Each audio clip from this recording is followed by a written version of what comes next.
За сайн байна уу? Шинэ Монгол технологийн сургуулийн математикийн багш тайлбарлсан байна. За тэтгэлэг зорилго 2019 сургалт оны 3 болон 5 дахь орлогын бодлтыг очихын танилцуулъя. За 3-ын А болгоны тухайд өгөгдсөн тэгштгэл А параметрийн ямар утганд цор ганц шийдтэй байх вэ гэсэн бодлого байж байгаа. За 2-ын X зэргийг бүгдээрээ T-гээр орлуулах юм бол анхны тэгштгэл маань дараах хэлбэртэй квадрат тэгштгэл болж байна.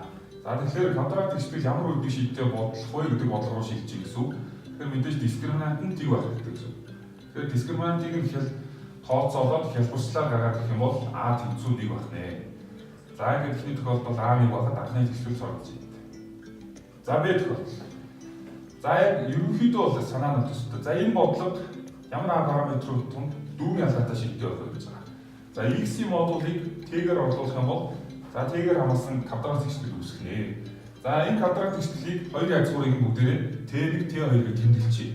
Тэгвэл анхны тэгштгэл дөрвөн язгууртай байхын тулд T1, T2-оор заавал эерэг байх хэрэгтэй болно гэсэн үг. Эерэг байгаа тохиолдолд анхны тэгштгэл дөрвөн язгууртай болох гэсэн үг. Энд орлуулах гэсэн учраас. За Wheaton теорем бичээд үзэх юм бол дараах тэгшгэлүүдийн тэнцэтгэл бишүүдийн систем үүсэж байна тийм ээ.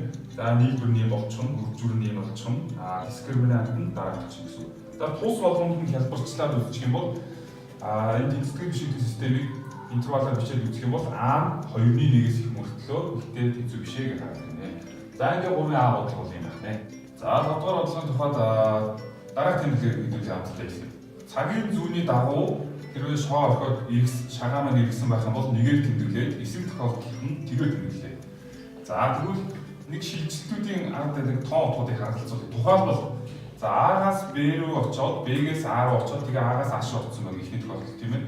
Тэгвэл А-гаас Б рүү үдчих чинь цагийн зүүнний дагуу очих учраас нэг тэмдэглэгдээд нөгөө хоёр нь бол тэг болчихно гэсэн үг. Тэгэхээр энэ шилжилтийн цаана бол 100 гэдэг тоо гаргалж байна гэсэн үг. За яг адилаар тухайлбал А-гаас А руу А-гаас А руу А-шаас G рүү буцаад А руу очихын ард бол тэг 1 гэдэг тоо гаргалж байна гэсэн үг тийм ээ. За тэгэх юм бол манай бодлого ерөөсөө л одоо жишээлбэл ихний А тохиолдол нь хоёр ширхэгдэг нэг ширхэг нэг цэврийн тусламжтайгаар 3 оронтой ижлэн тоо өсөхгүй л гэсэн юм өсөж байгаа. За тэгэхээр нэгin цэврийн байрыг бодоод өгөх юм бол 3 байраас 1 байр байх боломжтой. За тэгээд нэгin цэвэр 1 байр гэдэг чинь цагийн зүүнний дагуу үзэгдэл маань яг болсон. Цагийн зүүнний дагуу үзэгдэл бол мэдээж 6-ны 2 байгаа. Тэгэхээр 6-ны 2 нэг үзэгдэл нэг зэрэг явагдаад 6-ны 4-ийн эсрэг үзэгдэл нь 2 зэрэгт явагдсан гэсэн. За ингээд энэ тоонуудыг бодоход 9-ний 4 гарах нэ. За яг адилаар бодох юм бол B бас ингээд гарчихна. В тохиолдолд арай жоохон ялгаатай.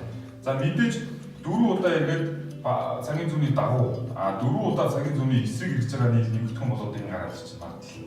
За энэ гэхдээ бас дуусахгүй. Яг үг гэхээр дараа нь цагийн зүүнийгээ дагуу 8 удаа ингээд заа дээр очиж байж болно. Эсвэл эсрэг дагуу ингээд 8 удаа ингэж. За тэгээд бус болгоны магадлалыг яг адилаар бичсэн байгаа. Тэгээд эцсийн үр дүн 81-ний 17 гарах нэ. За тэгээд хэрвээ анхнаасаа одоо зөв 8 хүндэтгэхийн оройг эсрэг чиглэлтэй дугааж байна. За жишээлбэл А, Б, С, Д гэдэг энэ тохиолдолд яг уу гэхээр нэгдүгээр бодлогын хариу нь өөр гарах болохоос биш үлдсэн бодлогын хариу бүгд яг адилхан гарах байгаа. За тэгэхээр тэр тохиолдлуудыг ч бид нэр яг адилаар шалгаж тооцсон байгаа.